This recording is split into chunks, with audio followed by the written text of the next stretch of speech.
오늘의 성경 말씀은 고린도전서 10장 23절부터 11장 1절까지 말씀입니다.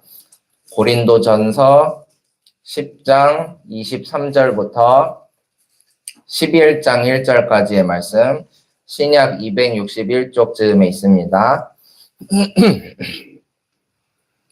고린도전서 10장 23절부터 11장 1절까지의 말씀을 한 절씩 교독하시고 마지막 절은 함께 읽겠습니다. 모든 것이 다 허용된다고 사람들은 말하지만 모든 것이 다 유익한 것은 아닙니다. 모든 것이 다 허용된다고 사람들은 말하지만 모든 것이 다 덕을 세우는 것은 아닙니다. 아무도 자기의 유익을 추구하지 말고 남의 유익을 추구하십시오. 시장에서 파는 것은 양심을 위한다고 하여 그 출처를 묻지 말고 무엇이든지 다 먹으십시오. 땅과 거기에 가득 찬 것들이 다 주님의 것이기 때문입니다. 불신자들 가운데서 누가 여러분을 초대하여 거기에 가고 싶으면 여러분 앞에 차려놓은 것은 무엇이나 양심을 위한다고 하여 묻지 말고 드십시오. 그러나 어떤 사람이 이것은 제사에 올리는 음식입니다 하고 여러분에게 말해주거든 그렇게 알려준 사람과 그 양심을 위해서 먹지 마십시오. 내가 여기에서 양심이라고 말하는 것은 내 양심이 아니라 다른 사람의 양심입니다. 어찌하여 내 자유가 남의 양심의 비판을 받아야 하겠습니까? 내가 감사하는 마음으로 참여하면 내가 감사하는 그 음식 때문에 비방을 받을 까닭이 어디에 있습니까? 그러므로 여러분은 먹든지 마시든지 무슨 일을 하든지 모든 것을 하나님의 영광을 위하여 하십시오. 여러분은 유대 사람에게도 그리스 사람에게도 하나님의 교회에도 걸림돌이 되지 마십시오. 나도 모든 일을 모든 사람의 마음에 들게 하려고 애씁니다. 그것은 내가 내 이로움을 구하지 않고 많은 사람의 이로움을 추구하여 그들이 구원을 받게 하려는 것입니다. 내가 그리스도를 본받는 사람인 것과 같이 여러분은 나를 본받는 사람이 되십시오. 아멘. 날이 많이 쌀쌀해졌는데요. 그럼에도 불구하고 이 예배 자리를 찾아오신 우리 모든 성도님들을 진심으로 환영하고 사랑하고 축복합니다. 모든 것을 초월하신 하나님의 사랑과 십자가 희생을 마다하지 않으신 예수 그리스도의 은혜를 경험하는 복된 날이 되시기를 바랍니다. 오늘은 먹을 자유, 먹지 않을 자유라는 제목의 말씀으로 함께 은혜를 구하고자 합니다. 오늘 만난 본문의 말씀엔 이런 유명한 말씀이 등장하죠. 10장 31절 말씀입니다. 그러므로 여러분은 먹든지 마시든지 무슨 일을 하든지 모든 것을 하나님의 영광을 위하여 하십시오. 많이 들어본 말씀입니다. 이 말씀을 듣고 딱 드는 생각은 무엇 하든지 하나님을 의식하면서 살라는 말씀이구나. 이 정도로 이해가 됩니다. 하지만 충분한 이해라고 하기엔 부족한데요. 그렇다면 이 말씀이 가진 속뜻은 무엇일까요? 함께 살펴보면서 하나님의 마음에 가까이 다가가는 우리 모두가 되었으면 좋겠습니다. 오늘 본문의 말씀을 이해하려면 고린도전서 8장의 말씀을 먼저 살펴볼 필요가 있습니다. 사도 바울이 8장부터 언급한 우상 제물에 대한 이야기, 우상 제물로 바쳐진 그 고기를 먹는 게 옳으냐, 옳지 않느냐 하는 그 논쟁에 대해서 오늘 본문의 말씀까지 8장, 9장, 10장까지 쭉 끌고 와서 오늘 본문 10장 마지막에서 이제 결론을 맺고 있습니다.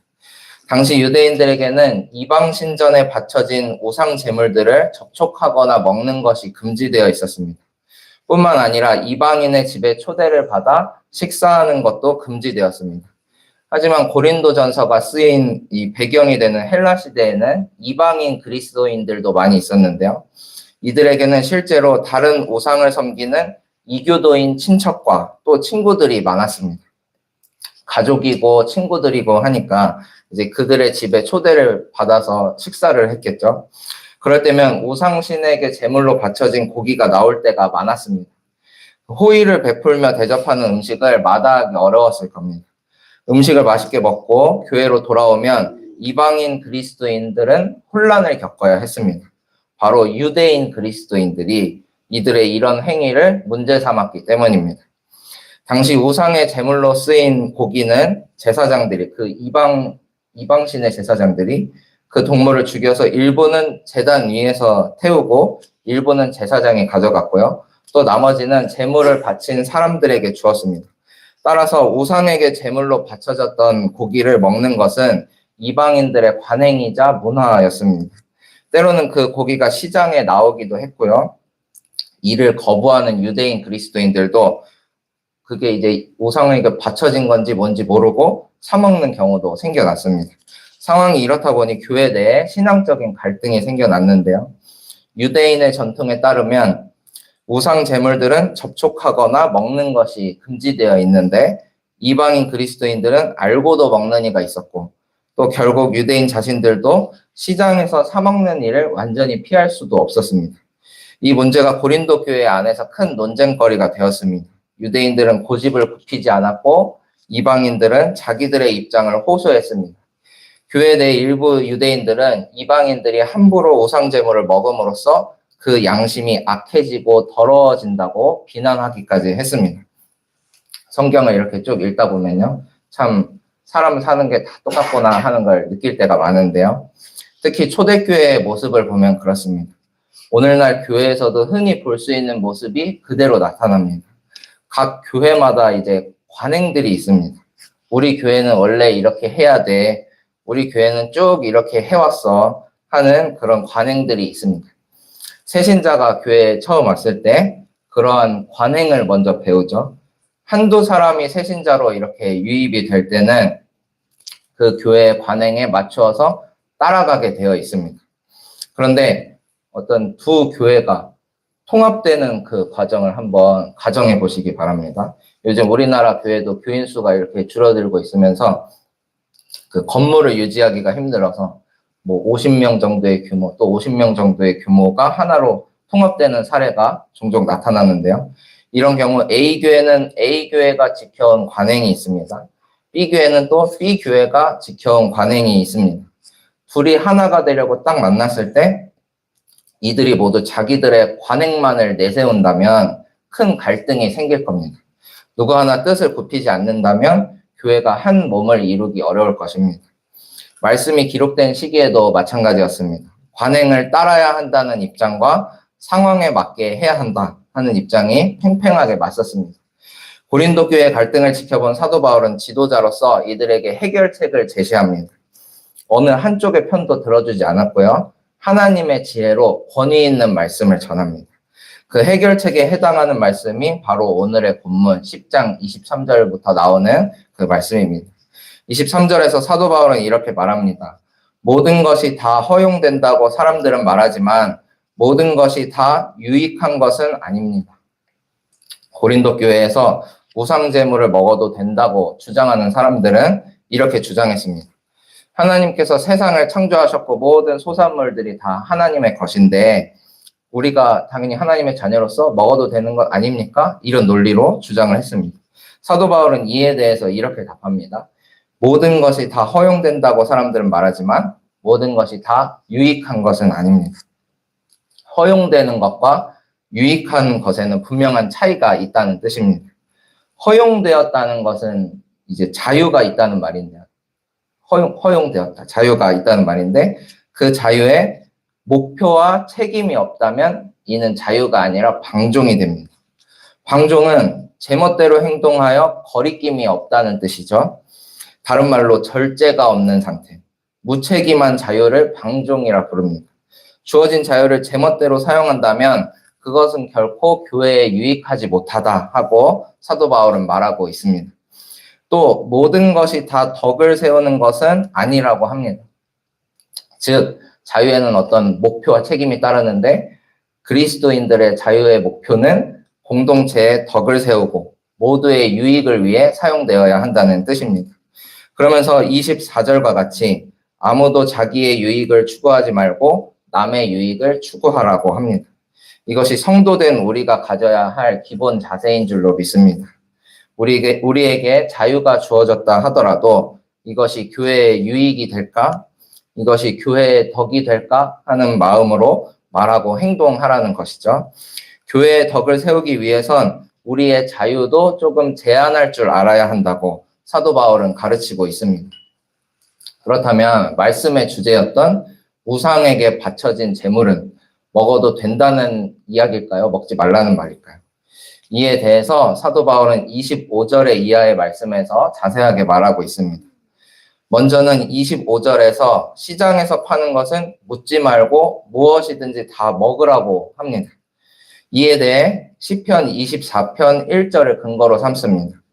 땅과 그 안에 가득 찬 것이 모두 다 주님의 것, 온누리와 그 안에 살고 있는 모든 것도 주님의 것이다 하는 말씀에 근거해서 모든 것을 다 먹어도 된다고 말하고 있습니다. 이것은 당시 유대인 그리스도인들에게는 아주 파격적인 가르침이었습니다.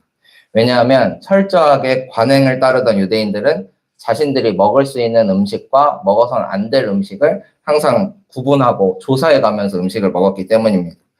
레위기, 신명기에 나온 대로 열심히 율법을 지켜가면서 기껏 몇천 년 동안 이렇게 먹어왔는데 이제 와서 다 먹어도 된다 하는 상황인 거죠. 유대인들은 유대인 나름대로 받아들이기 어려웠을 겁니다. 그럼에도 불구하고 사도 바울이 이와 같이 파격적인 가르침을 전했던 이유는 관행보다 더 중요한 것이 있었기 때문인데요. 관행보다 더 중요한 것은 바로 본질이었습니다. 본질. 몇천 년 동안 그렇게 해왔든 말든 지금 하나님이 무엇을 원하시냐 하는 것이죠. 여기서 그치지 않고 사도 바울은 파격적인 제안을 한 가지 더 합니다. 27절에 보시면 불신자들 가운데서 누가 여러분을 초대하여 식사 대접을 하면 무엇이든지 먹으라 라고 하죠. 이 또한 파격적인 제안이었습니다. 왜냐하면 보수적인 유대인들은 이때까지만 해도 아예 이방인과 식사 자체를 하지 않았기 때문입니다. 이 말씀까지만 딱 읽으면 우상 제물은 먹어도 된다라는 말처럼 들리는데요. 사도 바울은 이 똑똑한 사람이었기 때문에 말을 이렇게 돌려가지고 마지막에 결론을 잘 맺었습니다. 28절부터는 또 반대되는 이야기를 합니다. 먹을 수 있는 자유가 제한되는 경우가 있다고 말합니다. 28절과 같이 누군가가 이것은 제사에 올린 음식입니다 라고 알려주는 경우에 그렇게 알려준 사람과 그 양심을 위해서 먹지 말라고 합니다. 이는 우상제물인 줄 알고도 먹는 그 행위가 남들의 양심에 걸림돌이 될 수 있다면 먹지 않는 편이 더 낫다 하는 것이죠. 그리스도인이 우상제물을 먹는 모습을 보고 양심의 거리낌을 느끼는 사람이라면 만약에 그리스도인들이 우상제물을 먹는 그 모습을 보고 저건 좀 아닌 것 같은데 하면서 이런 양심의 거리낌을 느끼는 그런 사람이라면 아마 믿음이 연약한 자들일 겁니다. 혹은 불신자나 초신자를 의미합니다. 그들은 그리스도인이 우상제물을 먹는 그 행위를 보고 시험에 빠질 수 있기 때문에 그들의 양심을 위해서 차라리 먹지 않는 게 낫다라고 말합니다.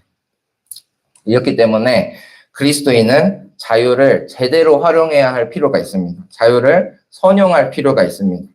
진정한 자유는 모든 것을 누리는 것이 아닙니다. 목표를 잃어버린 자유는 방종에 불과하고요. 그리스도인의 자유는 공동체의 유익을 꾀하고 덕을 세우는 데에 그 목표가 있습니다. 따라서 그 음식이 우상제물인지 아닌지 모를 때는 모든 것이 하나님께로부터 났다는 믿음으로 먹되 누군가 그 사실을 알려준다면 그 사람의 양심을 위해서 먹지 말라고 가르치고 있습니다. 사도 바울은 말씀에 대한 지식이나 교회가 지켜온 관행보다 더 중요한 것이 있다고 말합니다. 바로 설교의 첫머리에 말씀드렸던 그 말씀인데요. 우리 31절의 말씀을 다 같이 읽어보시면 좋겠습니다. 그러므로 여러분은 먹든지 마시든지 무슨 일을 하든지 모든 것을 하나님의 영광을 위하여 하십시오. 교회의 관행보다 더 중요한 것은 하나님의 영광을 위하여 사는 것입니다. 우리는 하나님의 영광을 위해 사는 사람들입니다. 이 말씀이 이러한 맥락에서 이제 등장한 말씀입니다. 사실 우리가 모든 것을 먹어도 되지만 믿음이 연약한 자를 위해서 교회의 덕을 세우기 위해서 자기의 자유도 좀 포기할 줄 아는 그런 그리스도인들이 되어야 합니다 하고 사도 바울은 가르치고 있는 것이죠. 우리가 이렇게 자유를 포기할 수 있는 이유는 바로 주님께서 먼저 당신의 자유를 포기해 주셨기 때문입니다. 그리스도께서 하나님 아들의 권리를 포기하고 고난받는 종의 길을 걸어가셨습니다. 사도 바울이 예수님을 본받아 살아갔듯이 우리에게도 그런 목표와 책임이 부여되었습니다. 우리는 주님의 자녀요, 제자들입니다. 주님과 동행하는 기쁨으로 인해 포기하는 자유를 누리는 우리 모두가 되기를 소망합니다. 좀 억울한 것 같고 아까운 것 같지만 우리는 사실 이미 주님께 받은 것이 너무나 많습니다. 이제는 우리가 주의 제자가 되었으니 교회에 덕을 세우고 유익을 끼치는 일에 앞장설 수 있기를 바랍니다. 우리가 그런 마음으로 살아간다면 주께서 우리의 마음을 다 아시고 또 새로운 은혜, 충만한 은혜로 채워주실 줄로 믿습니다. 기도하시겠습니다.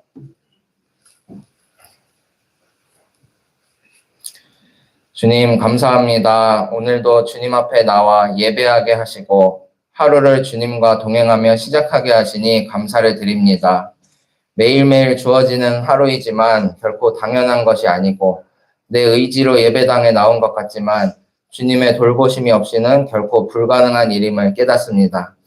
주님 끊이지 않는 은혜를 부어 주시옵소서. 말씀 안에 살아있게 하시고 주님의 영을 느끼며 인도하시는 주님을 따라 살게 하여 주옵소서. 지금까지 지나온 모든 은혜에 감사를 드립니다. 여전히 주의 자녀로 살게 하시고 힘들 때나 기쁠 때나 주님 전을 찾아 무릎 꿇게 하시니 그 은혜가 차고 넘칩니다. 우리에게 다가와 손 내밀고 계시는 주님 손을 붙들고 하루하루 살아갈 때에 주신 자유를 선용하며 살게 하여 주옵소서. 교회에 유익을 끼치고 덕을 세우는 참 성도의 삶이 되게 하여 주옵소서. 성북지방의 사경회로 모이고 있습니다. 말씀을 사모하는 이 자리가 계속 유지될 수 있기를 바랍니다. 깊이 있는 말씀이 선포될 때에 우리 영혼이 감화되게 하시고 삶의 변화로 나타나게 하여 주옵소서. 더 많은 영혼들이 주님의 말씀을 사모할 수 있기를 바랍니다. 하나님의 말씀과 의도에 귀 기울이며 주님의 뜻을 따라가는 우리 모두가 될 수 있도록 인도하여 주옵소서. 이번 주 토요일은 속회 섬김이 수양회로 모입니다. 작은 교회를 이끌어 가시는 속장님들의 손 붙들어 주시어 주신 사명 안에 참 자유와 기쁨을 누리게 하여 주시고 모든 속회마다 성령의 은혜가 불길같이 임하게 하여 주옵소서. 각 속회마다 주님을 찬양하고 영광 돌리는 일에 감격하게 하여 주시고 주님의 이름으로 모일 수 있음에 감사하는 귀한 속회들 되게 하여 주옵소서. 정릉 지역과 이 나라, 온 세계에 소외되고 아픈 이들을 위해 기도합니다. 보이지 않는 곳에서 신음하는 그들의 음성을 들어주시고 그들의 손을 붙들어 주옵소서. 이 일을 위해 저희를 불러주셨으니 저희가 그들의 눈물 외면하지 않게 하여 주시고 넉넉한 마음으로 복음을 전하고 구제에 동참하게 하여 주옵소서. 말 못할 아픔 가운데 있는 많은 교우분들도 있습니다. 하루하루 주님의 손길을 느끼게 하여 주시고 주님 안에 산 소망을 바라보며 살게 하여 주옵소서. 모든 것 주님께 맡겨드리며 살아계신 예수님의 이름으로 기도합니다. 아멘. 하늘에 계신 우리 아버지여, 이름이 거룩히 여김을 받으시오며 나라가 임하시오며 뜻이 하늘에서 이루어진 것 같이 땅에서도 이루어지이다. 오늘 우리에게 일용할 양식을 주시옵고 우리가 우리에게 죄 지은 자를 사하여 준 것 같이 우리 죄를 사하여 주시옵고 우리를 시험에 들게 하지 마시옵고 다만 악에서 구하시옵소서. 나라와 권세와 영광이 아버지께 영원히 있사옵나이다. 아멘.